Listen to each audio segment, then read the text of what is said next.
I've always been rather fond of books. In fact, I think they're just about the most important things we've ever created, the building blocks of our civilization. So, when someone suggested a journey in search of the genius who invented the printing press, I jumped at the chance. My lord, is this it? This is it? This was the man who launched the first media revolution and opened the door to the modern age. But his story is shrouded in mystery. So to get closer to him, we also decided to stage an experiment and build our own medieval printing press. So beautiful. That meant getting to grips with the tools and technology of the 15th century. Don't do that, Stephen. And actually making some of the ingredients with my own bare hands. This takes me back to the Archerman School where I was always a dunderhead. As it turned out, that was the most revealing bit of all. I feel connected to Gutenberg somehow just by doing this. So, here it is then, the slightly more hands-on than I expected story of Johannes Gutenberg and his marvelous machine.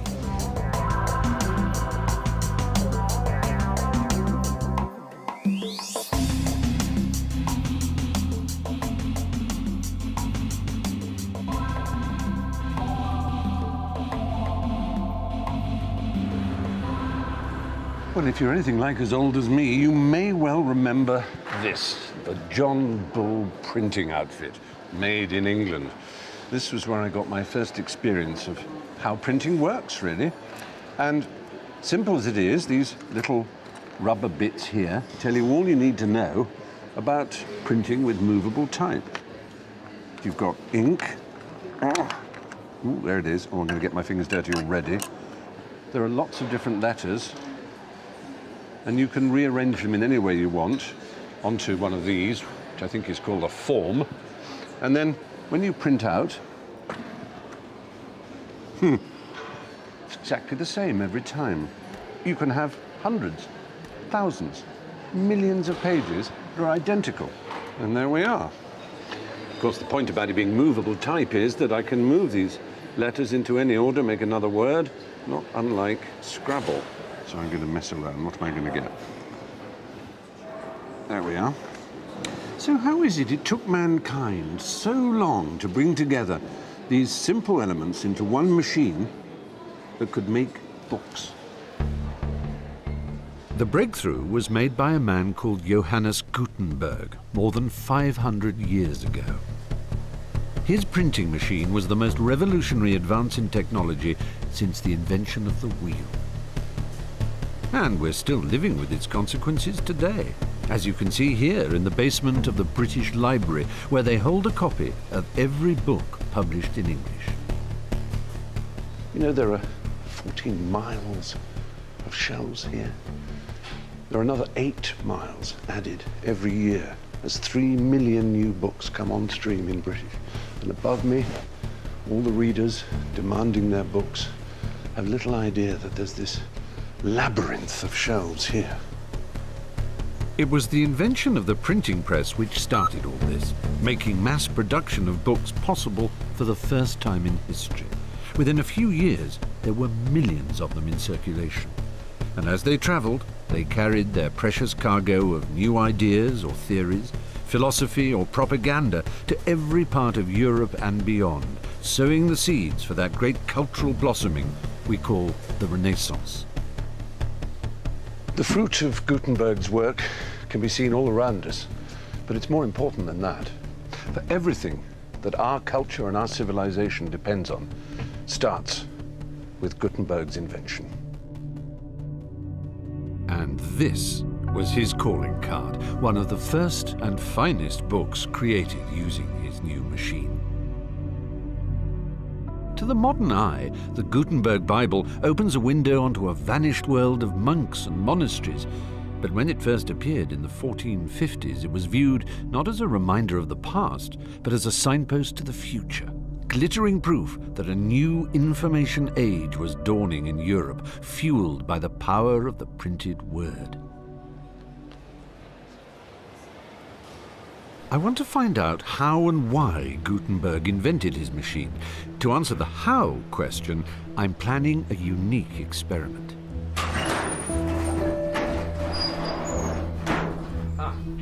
here's the laboratory where it's all going to happen. In you come. This workshop in the heart of England may not look very high-tech. That's because the job I have in mind requires 15th century materials and techniques, and a man who spent a lifetime investigating the first printing pioneers. Step forward, Alan May. So this is where you're going to attempt to build a printing press, is that right, Alan? Well, that's the idea, yes. But not any old press. I want a fully operational Gutenberg-style one.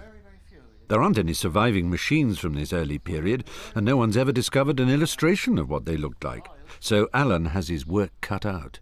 Well, essentially, this is uncharted territory. It's a detective story, if you like. Right.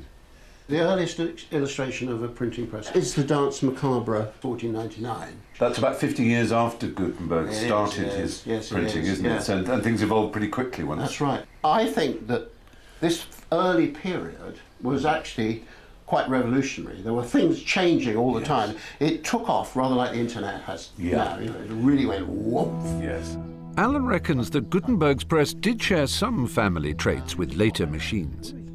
All printing presses up to about 1800 have a central part which pushes down onto the type. There's a piston and platen assembly. And the other thing that is required in any press of this sort is that you have some means of transporting the printing surface and the paper under that platen. Right, so you've got a slidey bit moving along here, and then you've got a flat platen, you call it, coming down there. and black presses down. And There's one crucial difference between Gutenberg's original and later so-called common presses, such as the one this model's based on. To print on a press like this, they put 2 pages of type on this stone here. Right. It's a very heavy stone, about 100 weight. Goodness.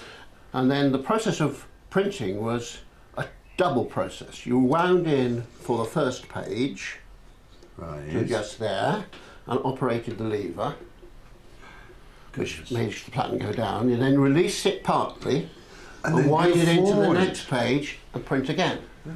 Hence the term two-pull press. Forensic analysis of Gutenberg's original Bible reveals that he only printed 1 page at a time. In other words, his was a 1-pull press. That will influence the size and design of Alan's experimental machine, which is already starting to take shape in another corner of the workshop. Right, here we go. Now, what if you pass me the mallet and chisel? Oh, Lord, yes, here we go. Woodwork was never my strongest subject at school, but no one seems to have told Alan that. The trick is to not use the whole width of the chisel. Right. To use as just about a third of the so that enables you to steer it. Better to be shallow than too steep. So if it's too shallow, you can just pare it down by hand. Okay. Right. Have a go. Oh my goodness, you may regret this. I don't want to ruin it. Now. Oh, I say. Right, about a third there, like that. That way. Come on, courage. That's pretty good. Oh wow! It's very pleasing. It's a nice feeling, isn't it? It is. I get the feeling you're trying to reveal a fossil coming out of a rock. Yes, it is. Oh, I hope that wasn't too deep. No, yeah, it's fine. It's an extraordinary it's an extraordinary thing that you create something like a mechanical part literally out of your hands. Well, there you are. Well, that's jolly If you good. could just finish that off for me. About yay big.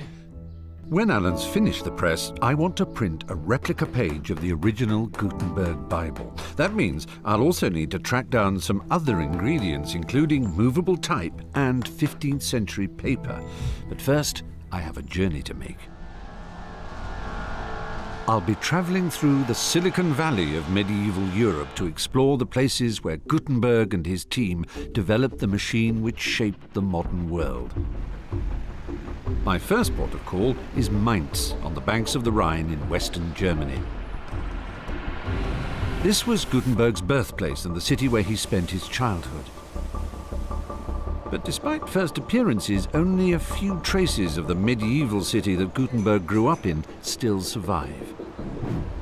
This is the birth house of Gutenberg. A chemist shop. Oh, yes. You can read it? Here stands Gutenberg's birth house. And Gutenberg is the name of his family? No, actually the name of his family was Gensfleisch. Gänzfleisch, Yeah. which means Goose meat. Goose. Meat. I always say, who wants to run around with the name of goose meat in his life? Just around the corner is the church where he was probably baptized. Well, part of it at least.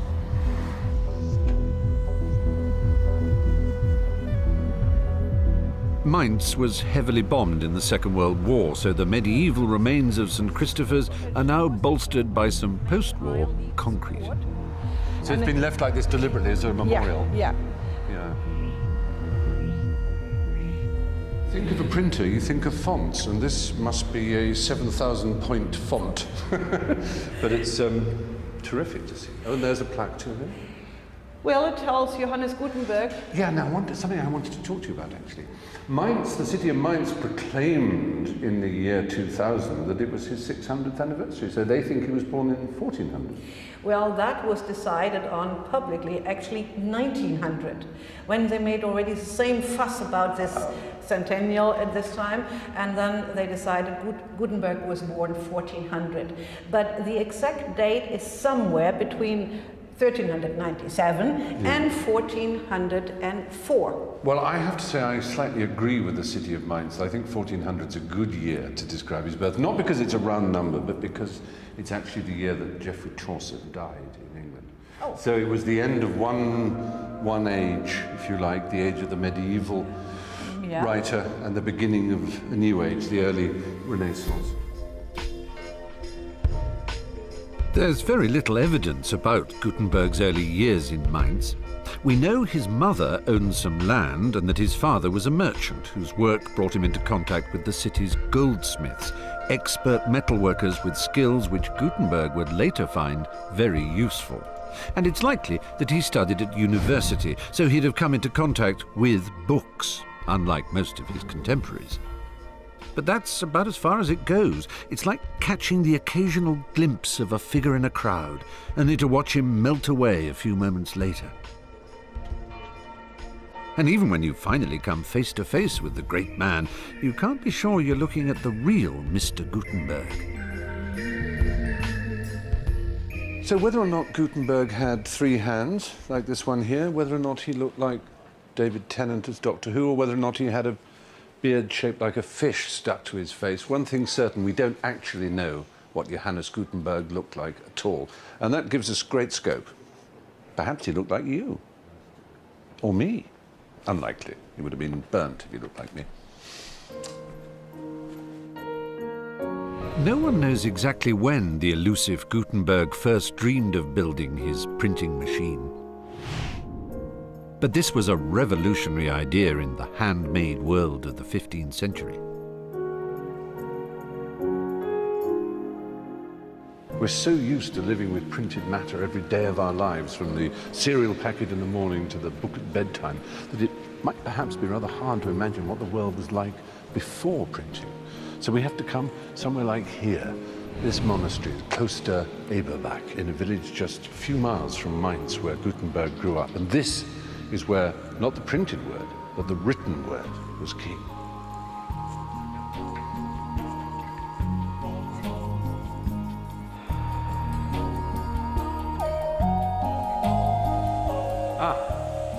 Dr. Schneider. Hello. Hi, what a pleasure to meet you. It's wonderful to be here in a monastic setting. I'm trying to get a picture of what life was like around the time of Gutenberg, how books were produced in the scriptoria, I think they're called. Yeah. Well, this is a rather fine room. This is, in fact, the chapter house where they would read the chapters of the Bible and they'd all sit round on the benches. So a scriptorium presumably was a different kind of room to this. Yes. What sort of thing would you expect to find in a scribe's room? Scriptoriums were smaller rooms than this because they needed heat in these rooms, and because you need warm fingers to write and to hold the feather and to do all this fine work with your hands. And they needed light. They needed windows in the summer. And in the winter, they needed candles. Yes, candles. Yeah. Do we have any idea of the character and personality of some of these scribes? Very seldom. Sometimes we have at the end of such Bibles or other manuscripts small texts where the scribes tell how hard their work were. Oh, really? They leave a little record? Yeah. It was very cold. They had to sit always in the same position, and they get There's cramps and stiffness. Yeah. And it was cold, and it was dark, and their eyes were tired. And they write this down? Yes. Hand-copied Bibles were rare and expensive commodities far beyond the reach of ordinary mortals, and even the best scribes made mistakes. A printing machine would allow the creation of exact copies, and lots of them. Whilst some church leaders feared anything that might break their near monopoly on learning, others recognized that a common and universally accepted version of the Bible might be a powerful weapon in the battle to preserve Christian unity. But the church was just one potential market for printed books. Beyond the cloister, new universities were springing up across Europe. So it's tempting to assume that Gutenberg, aside from his technical interest, also saw an entrepreneurial. Yeah. It was a mixture of three things, I think. He was an engineer about the technical things. Yeah. He was a merchant, and he was an intellectual. He had studied and at a university, and he knew that many people needed books. With demand for books growing all the time, anyone who could devise a machine for making them could hope to make a fortune. And growing up in the heartland of the German wine industry, Gutenberg didn't have far to look for inspiration.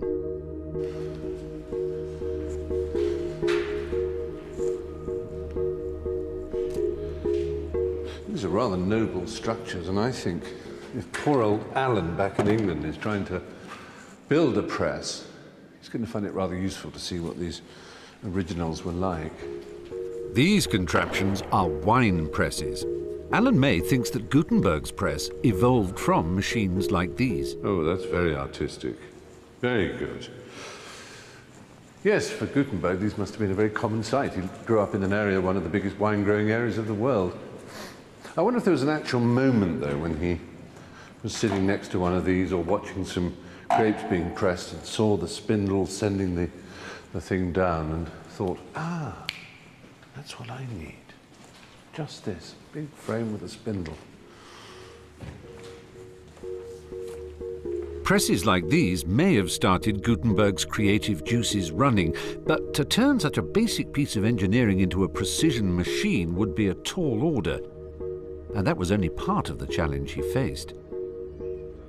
The whole project would take years of experiment, and it would cost a fortune. But money didn't grow on trees in 15th century Mainz. I think it was a city of past glory. It had been very influential and very rich in the medieval times. But then in the 14th century, it came down a little bit. The plague was there 2 times, and the Black Death, yes, yeah. And the city didn't have the richness anymore. But it had been politically very influential. The archbishop had been the elector and was the primus inter pares, as we might say, of the electors. And so it was an important city in any case. In a sense, what I'm getting from you is that Mainz was a city of the past, and what Gutenberg needed was a city that looked to the future. Yes, I think so. For a budding entrepreneur like Gutenberg, Mainz was no place to start a business. He would have been in his early 30s when he packed his bags and set sail down the Rhine. 2 days to the south was the city where his experiments in printing would first begin.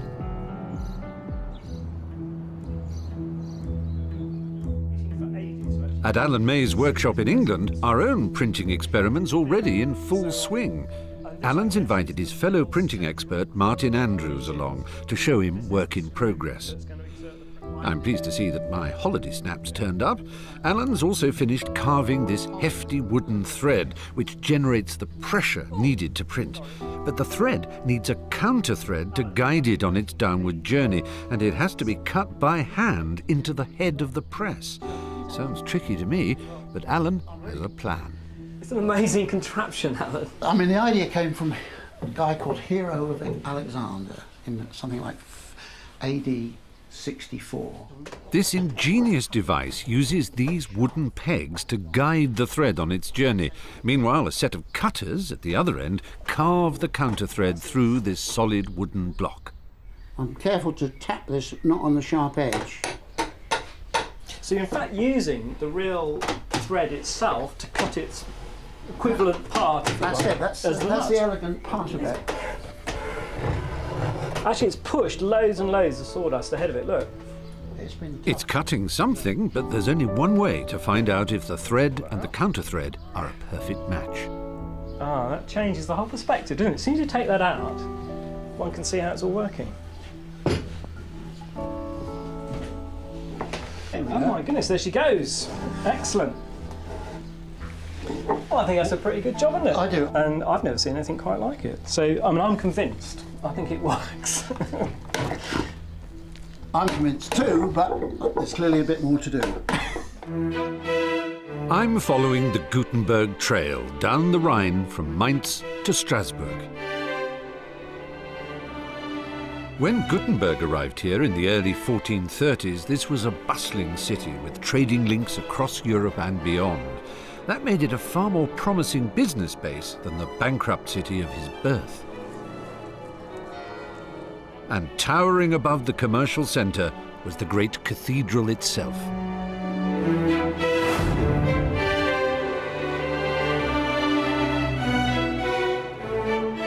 Of course, when Gutenberg got here, the cathedral hadn't been finished and this huge tower and spire weren't quite completed. And as you can see, there's still some work going on to this very day.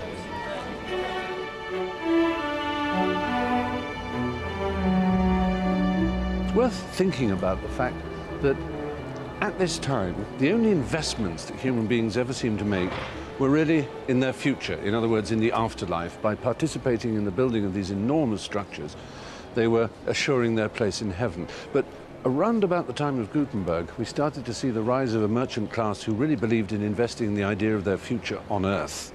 Venture capitalists, and such people were to prove very useful to Gutenberg.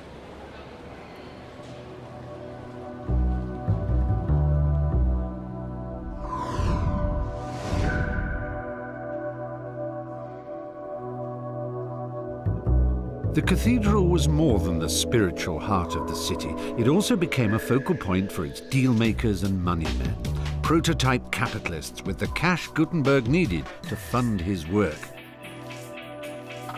By the late 1430s, he'd struck up a partnership with 3 of them and was ready to start work in earnest.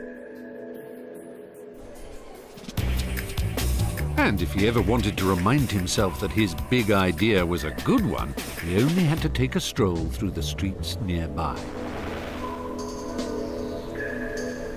Rue des Frères, the street of the brothers, that tells us something about this area. We're right beside the cathedral, which is the ecclesiastical heart of an ecclesiastical city, at the heart of an ecclesiastical empire, the Holy Roman Empire.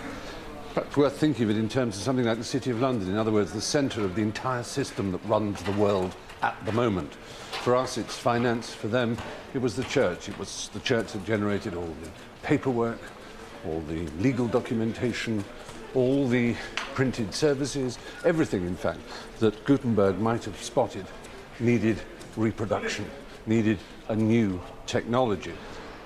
And so we turn into this, frankly less than prepossessing street, but note the title, Rue des Écrivains, Street of the Writers, Schreiberstubgasse. It's in this street in Strasbourg that Gutenberg must have seen the scribes bustling around self-importantly with great sheaves of paper under their arms and calluses on their inky fingers. And he must have thought, well, you may believe you've got a job for life, but I know better. Because one day you're all going to be replaced by a vulgar machine. He employed a carpenter called Saspach to work on his new invention. No one knows what it looked like, so Alan Mays pieced together other clues to design our machine. He knows that Gutenberg printed 1 page at a time, whereas later presses printed 2 in quick succession. Maybe that's why this prototype looks rather unusual to an expert eye. Let me have a quick look and see what's actually going on here, because it is unconventional. Because the first thing that surprises me is that we've got all the weight in the framework here, and normally on a 2-pull press you'd have actually a framework out here, which is making this more rigid, but also taking the weight of the stone and the gear. Oh, don't need that now. Look, don't need it. It never has because you only need to go that far. It never has to go farther than that. When the press is in use, it never has to go beyond the cheeks. It is unconventional. It may be unorthodox, but Alan thinks he's found support for his design in an unlikely source. This illustration of a press was drawn by Albrecht Dürer 60 years after Gutenberg first printed. It's the only drawing that I know of where the feet of the press come forward from the cheeks. That's what mine are doing, look. And this has got a substantial structure at the front. Which you have, yeah. Which the common press never has. It just has a little leg. Little leg, okay? So I'm wondering whether this is an obsolete press that Dürer's got hold of, and we're looking at a product which is actually 50 years old. Perfectly prepared to be broad-minded. Whether the other authorities in the world will agree with you, I don't know. But If Alan's right, this is a major discovery. Could this be a snapshot of an early Gutenberg press?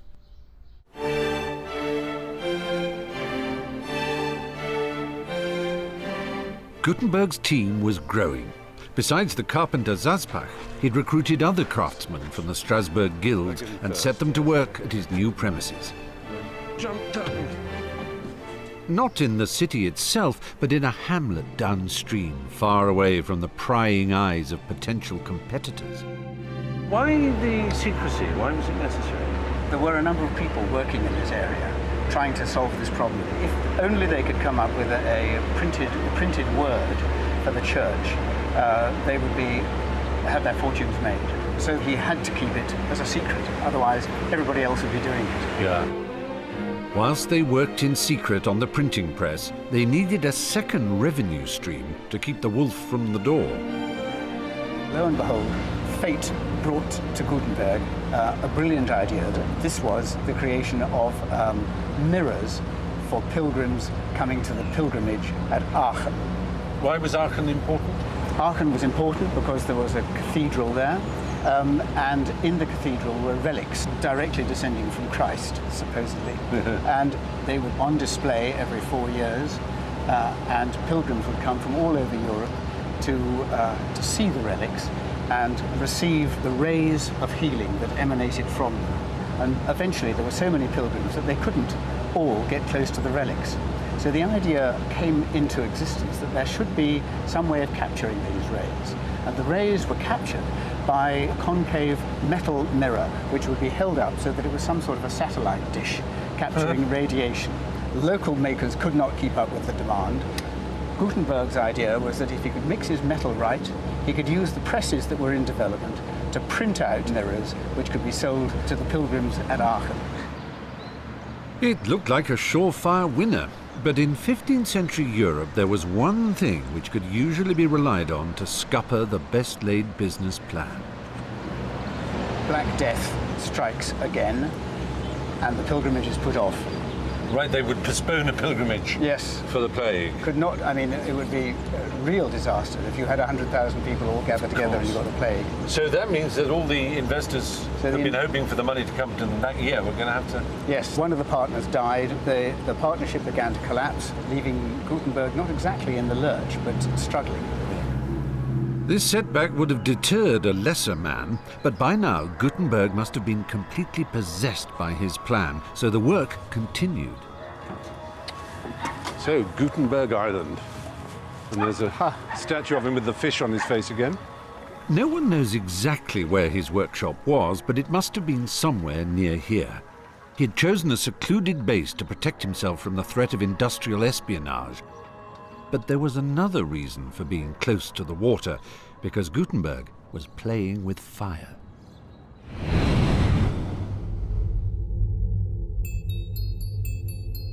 Do you remember my John Bull printing set and those rubber pieces of type? Gutenberg's plan would only succeed if he could devise a system for mass-producing individual letters which could be set and reset in any order. He went to the Guild of Goldsmiths and found a man called Hans Dunn. Together, they made the crucial technical breakthrough which made Gutenberg's brilliant idea a practical proposition. So this is a type foundry that you've created. This table is, believe it or not, a complete foundry. Right. I've asked Stan to help me make a piece of type, a single letter E, which I can use in our grand printing experiment. For the sake of authenticity, I want my letter to match the dimensions of the original font used in the Gutenberg Bible. First, we have to make a punch, a master copy of the letter we want to reproduce. After we've transferred its outline onto the tip of this steel bar, it has to be carved by hand using a file, a very sharp file. You do maybe a punch a day, 2 punches a day? So, in order to do the full set of type that Gutenberg needed for his Bible, how much work was that? Well, there are at least 270 characters, perhaps more. So, you know, given that a lot of holidays, I would imagine close to the better part of a year.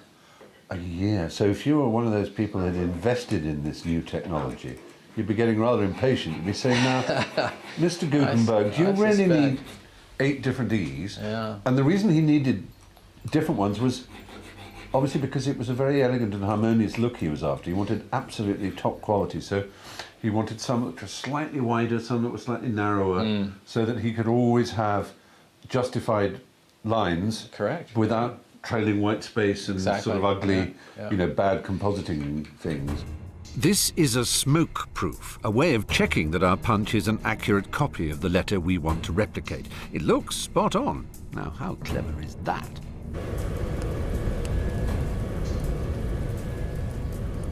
So here we have it. It's hand carved and grooved and shaved and emeryed and rasped and shaped and hardened and tempered, and now that is the key that unlocks the technology that changes the world, the punch. Beautiful. And we made it. But what's the next stage? Well, we have to strike a matrix with that. Strike a matrix. Yeah, we're going to hammer that punch straight into that piece of copper. So it will leave an impress of the letter shape. Absolutely. The experts can't agree about how exactly Gutenberg cast letters from his molds, but Stan's theory is the most commonly accepted one. He thinks he invented something like this ingenious device. This tool in front of us is the single unique element of Gutenberg's invention. And this is the type mold, and it's made of two halves, and these 2 halves mate together to form a cavity in which the type will be formed with the matrix at the bottom. That's this where the precious matrix. Yes, we've been working. And so these 2 halves are beautifully fitted, and because they make either a narrow or a wide opening, by placing this matrix beneath the mold, which we've carefully formed, and closing the mold on the matrix and using the spring to keep it in place, that's what this silly thing is, now there's a hollow inside of this mold that's the shape of the letter we're going to form. Okay. Isn't that neat? Oh, I can't And believe this is gonna work. it's quite a unique part of the invention. There was nothing else like this before Gutenberg. Right. So we're going to pour molten metal here, lead, tin, and antimony, straight away in there. Yeah. And it hardens instantly. It's already hard. Really? Yeah. So we take the spring out of the way, we release the matrix by pressing on it, we pry the mold open, and there's a piece of type. Oh my goodness. Isn't that marvelous? So which bit is the type? Oh. Well, there's the face we formed, Oh my goodness. and it's an exact There's duplicate. the E. Yeah. And if you look at the punch we have here, you'll see that that punch is replicated on the face. Yes, it's identical of the because it's type. back to its... It's back to its form. See, isn't that neat? It's more than neat, it's revolutionary. Because now we can make as many E's as we want, quickly and cheaply. I wonder how many it takes to print a full Bible. Look what I did. I made an E. Well, they seem like the components of the greatest revolution in humankind since the invention of fire. Yet you could argue they certainly are, and one of the reasons is that they're identical. It's an extraordinary thing, such ingenuity, using arts and crafts that have been known for some hundreds of years but adding to it this unique little device that just enabled printers all over Europe to start spreading the word. I've heard great reports about Alan's progress with the press, so I've returned to base to help him put together the finished article. If you've ever had a traumatic experience with a self-assembly wardrobe, now might be a good time to make a cup of tea. It's like those cereal packets, slot A into tab B or whatever it is. That's right. No, I'm going to get to pull it up. I feel like Atlas. Wait, I'll get you a wedge. I'll give you a variety. Bring the whole box over. Oh, that's much more sensible. Ah. Right, now you use your mallet Yeah. to tap the... Don't do that, Stephen. I'll hold it, you don't kick it. Good sound effects, haven't we? We're getting good creaks. I suppose, Alan, really, no one has done anything like this for 500 years. That's absolutely right on this sort of press. That's it. Let's walk. Good. Such an art. Honestly, I would never have made a Boy Scout. Hopeless.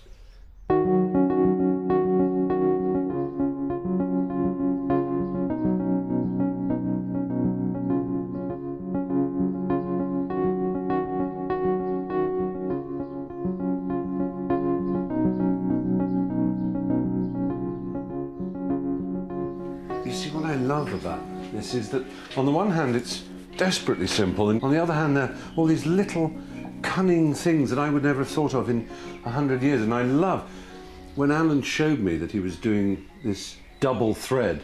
You think, okay, I'll follow my finger around here and it'll go behind and surely it'll come out here, but no, it comes out there because it's a double thread, and the other one goes that way, and it's quite complicated. It screws my head, quite literally. He's not sure that this is exactly what Gutenberg would have had, but it looks right, and so often that's the secret of this kind of engineering and designing. Is if it looks right, feels right, then it is right. It's a most satisfactory object. Apart from anything else, wouldn't it be fun to have one in one's bedroom? You could convert it with a little wash hand basin or something, or maybe even have the mirror here at adjustable height. I'm going slightly mad now because I'm so fond of it. The one thing I, of course, can't wait to see is how it actually prints. I'm starting to share the sense of excitement Gutenberg must have felt when he was finally ready to start printing. By the late 1440s, he had moved on from Strasbourg, which had recently been terrorized by a marauding band of French mercenaries called the Armagnacs. Perhaps they were the reason that he decided to head home to Mainz. As usual, money was tight, so he borrowed some cash from a relative. This house was used as security for the loan, and he struck up a partnership with a new investor called Johann Fust. It was a deal he would later regret, but it did give him the cash injection he needed to set his press running. He didn't start with the Bible, far too ambitious. He road-tested the new technology on modest print jobs, like this Latin grammar book. I remember that. To show the church that his invention presented an opportunity and not a threat, he also printed documents like this papal indulgence. Now, indulgence is this wonderful Catholic way of raising money, weren't it? Quite so. It sort of reminds me of today, if you journey in an aeroplane or something, or have a very fuel inefficient car, you can offset your carbon, can't you? You can pay money to a company that offsets your carbon. It forgives you your carbon sins. Yeah. And this is a bit like the same idea. You offset your sins, don't you? It must have been marvellous for them to have Gutenberg's new technology, because before that, of course, each one would be handwritten by a scribe. And it's not just a quick voucher, it's a lot of lines.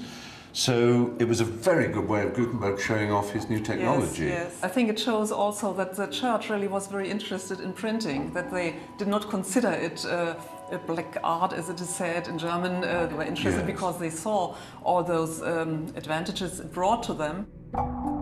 With church support for his magnum opus, there was just one more issue to resolve. Most high-end books in those days were written not on paper, but on something called vellum. And what was vellum made out of?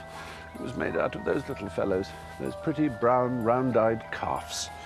They yielded their skins just as they yielded the rest of themselves for veal chops, for the tables of the mighty.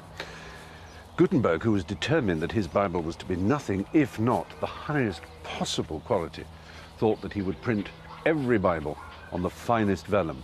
But either he or his business partners did some serious mathematical modelling, as it would now be called, and they quickly realised that actually only a few could be done in vellum, because a little herd like this, well, you wouldn't be out of the Old Testament. You've got those two there, we'll call them Genesis.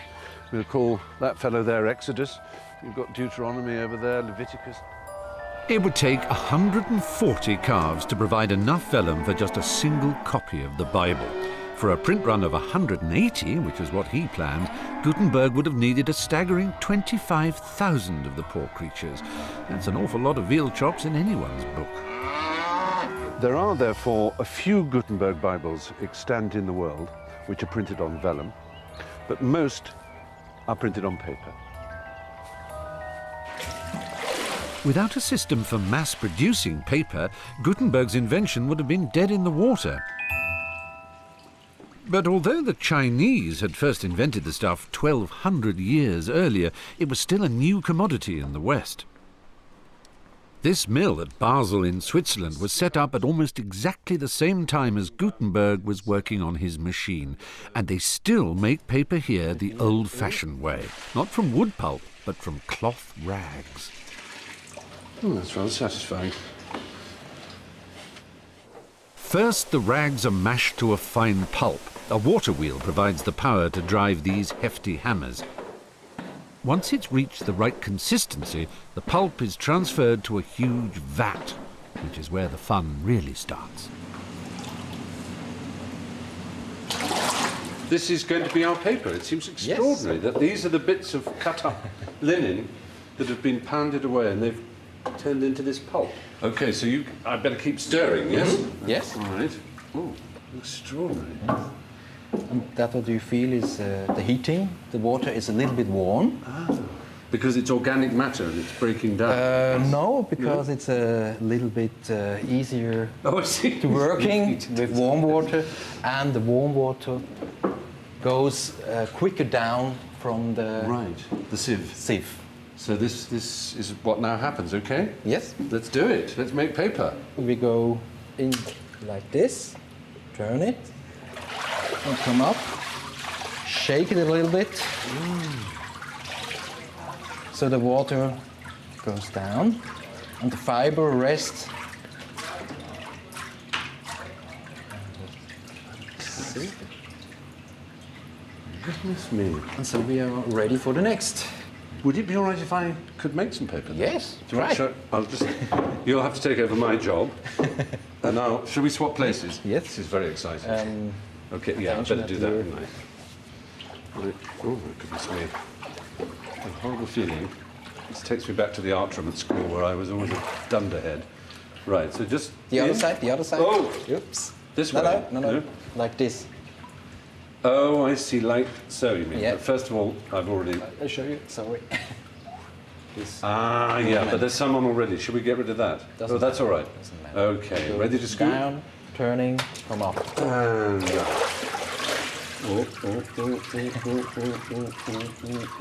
Also this side a little and bit. this, yeah, that way too. Oh, Okay. it's got a few white bits in, but it's not bad. Not bad. I think Attention. Stop it. Some paper for you, Renee. Amazing. And is it ready to take the decal? Yes. There it is. This is probably, it's always the second that goes bad. And this is a magical process. It's rather like panning for gold, isn't it? And perhaps that's not a bad analogy. Paper was like gold in medieval times. It was unbelievably valuable. And although it's quite a time-consuming process, it's a lot less time-consuming than making vellum from calfskin. I must say, I rather enjoyed this. I feel connected to Gutenberg somehow just by doing this. And That's good. how do you know when it's ready? Because the ripples stop. Yes, now it's okay. Oh, that's not so good. Hang on. Okay. It's not quite so good, that one. Oops. No, oh well. Put it back? Yeah, put it back. Should we put it back? And just turn it. turning it. Yes. Like so. Nope. Oh, I thought maybe it would go. Oh no, it did it wrong. There we go. Oh, like so. Yes. Oh dear, I've ruined the place. Oh, I see. Better. Screwed up. To make paper fit for printing is a fine art. The raw materials need to be mixed to perfection to produce the right texture and absorbency. For Gutenberg, this was the final crucial ingredient which made printing the Bible a viable business proposition.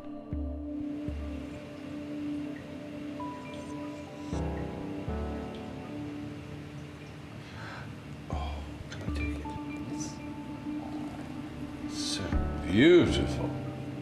My very own piece of paper. And first, of course, it has to be dried, doesn't Yes. it? But I do hope Alan will be satisfied with that. How could he not be? That's worthy of the finest printer's art. Okay.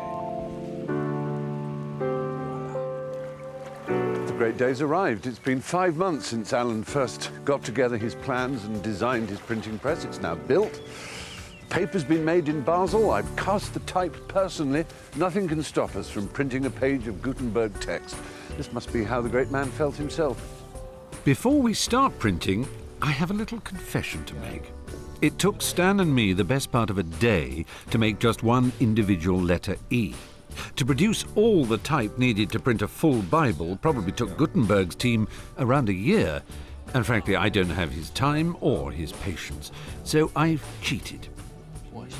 This package has come from the States. It's a replica page of type set to the exact measurements of the Gutenberg original, and thankfully nothing's been damaged in transit. So this is perfect, isn't it? We can print from this? Absolutely. Well, almost. Surely there's room for my little E somewhere on the page. Here we go. Oh, it's going to go in. That's so exciting. Let's try that. There she goes. Now, what word is that? Can you read that? It's Legis. L-E-G-E-S. Yes! That's great.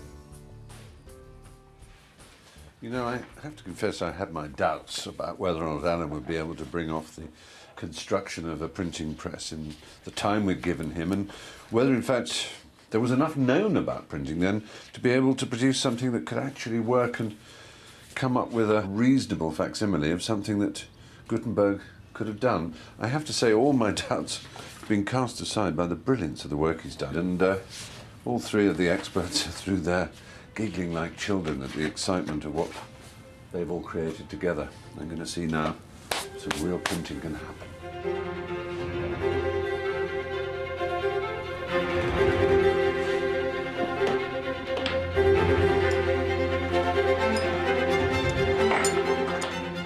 Right, this is a moment of truth. Let's see how it fits. That's not bad, actually. That's not bad. Yeah, I think we're almost okay there.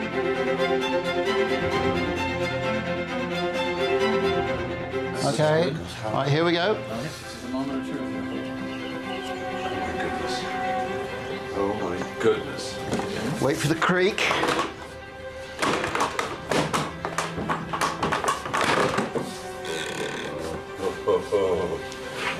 Good luck, everybody. Here we go. Cross your fingers. Well, there's impression there, Martin. I can see There is that. indeed. Yeah. Look at how much just bit into the paper. Yeah. Wow. Oh my word. Yeah, that is quite remarkable. Fabulous. That is extraordinary. Congratulations, everybody. The inking is superb, Martin. The alignment is fantastic. And there is your but- E, right? And that E There. in particular stands Yeah. out as being Yeah, it's the best one on the far page. and away. Excellent job. Bravo. I am very, very pleased with that. So you should. I mean, considering it's the first book, Xerox I of the think that's original with the startlingly business good. Extraordinary. Here it is. Anyway, let's do some more. Well, that's the proof of a printing press is being able to do more. As we print, the normal procedure would be that the puller, the puller, you're the puller, I'm okay? the puller, okay. It takes the sheet off, Yeah. and it gives it a cursory glance, but he's got to get really ready for the next print, Right. right? While the inker, while he's away from the press, the inker is going to be inking up again for him. Right, so it's a real assembly line. And when he comes off the inking, he checks the quality of the print that you've just done. Right, he's not proofreading it, that's all. No, he's looking to been see done. that the impression is everything's printing out. Right, and then we haven't got a bits here are too character. faint. That's or- right. Yeah. Okay.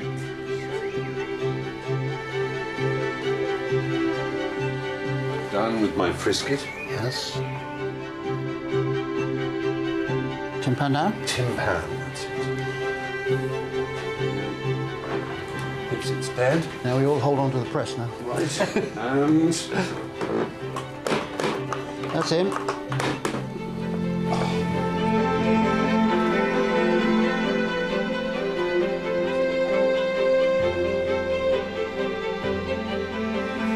it's all right, isn't it? Super. Superb. Yeah. There you go. Pretty good. Yeah. No, I think actually that's better than the first is, one. isn't it? I think the It's inking's really getting getting more and more there. even. Gutenberg's first edition of the Bible ran to 180 copies, each containing more than 1,200 pages, which had to be set, inked, and printed. Very nice. And that was just the black and white work. After they'd left the press, each page was hand-decorated by an illuminator before the whole thing was bound together to make a finished book.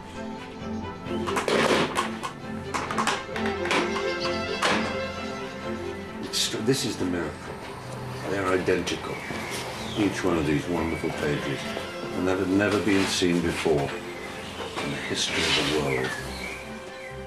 Our experiment's nearly finished, but for Gutenberg, this was just the beginning of a monumental 2-year print run.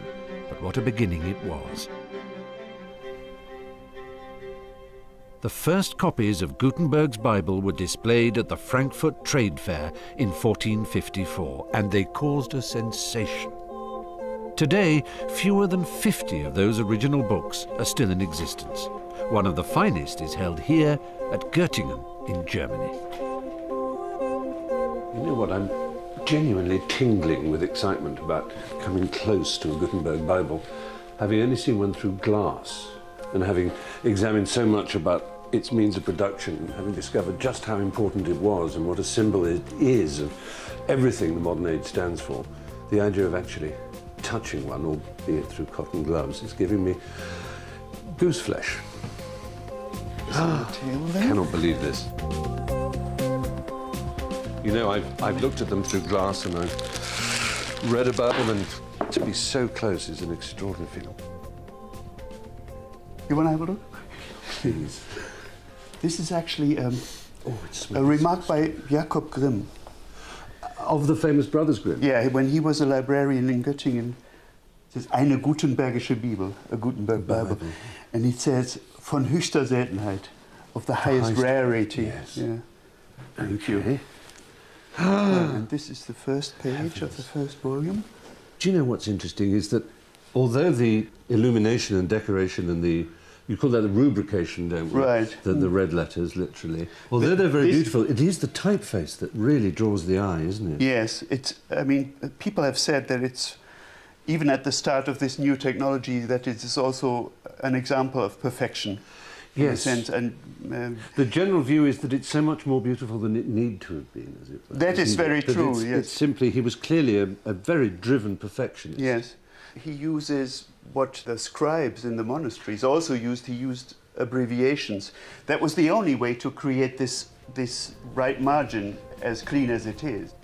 Now there's a little hole here. What's going on? Somebody must have what a vandal. Plundered this in, I don't know when this happened. You see, the illumination went up the page and somebody needed a model for an illumination. So they cut it out and put it next to his manuscript and painted it off this model, which is unfortunate.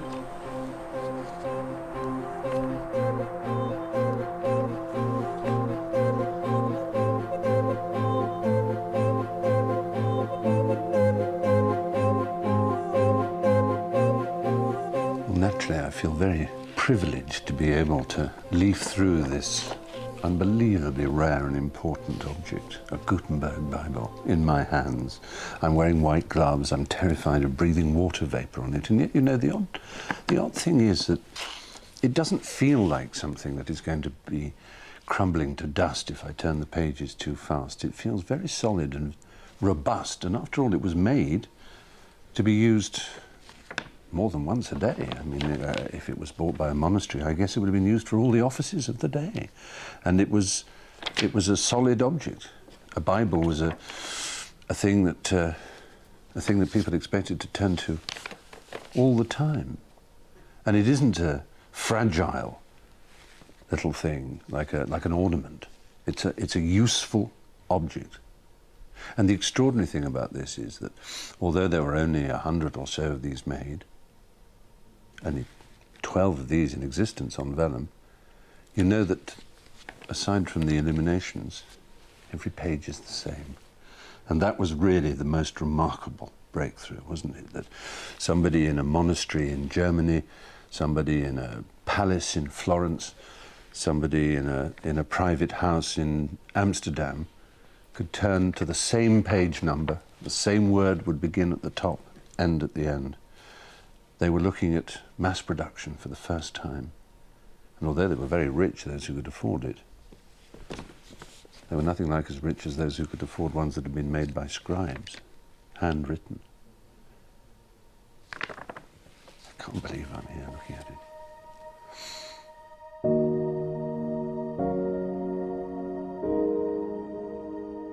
I'd like to report a happy ending for the man who created this extraordinary book, but it didn't turn out quite like that. Do you remember Mr. Fust, the dragon who bankrolled the printing of the Bible? Soon after the presses started running, he asked Gutenberg to repay the money he'd borrowed. Gutenberg didn't have the cash, so he was forced to hand over all his printing equipment instead. It had taken him almost a lifetime to build his machine. Now, so soon after it had been completed, it was snatched from Gutenberg's grasp.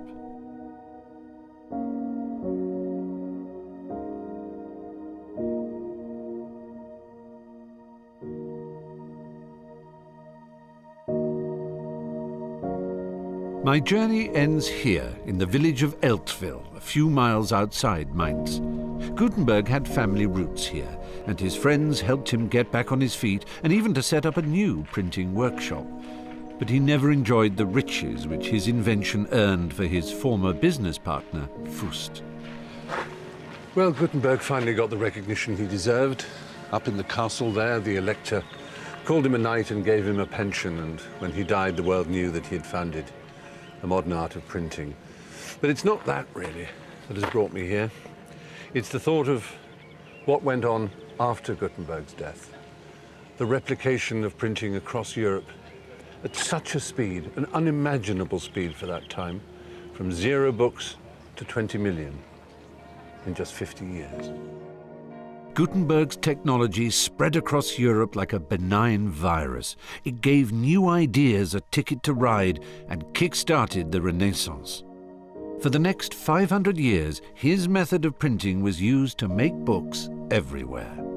His was the machine that made us. And that art, the art of movable type printing, defines us. It's our civilization more than anything else. I can imagine a modern world without cars, I can imagine one without telephones or computers, but I cannot begin to imagine a society anything like the one we have that doesn't have the printed word.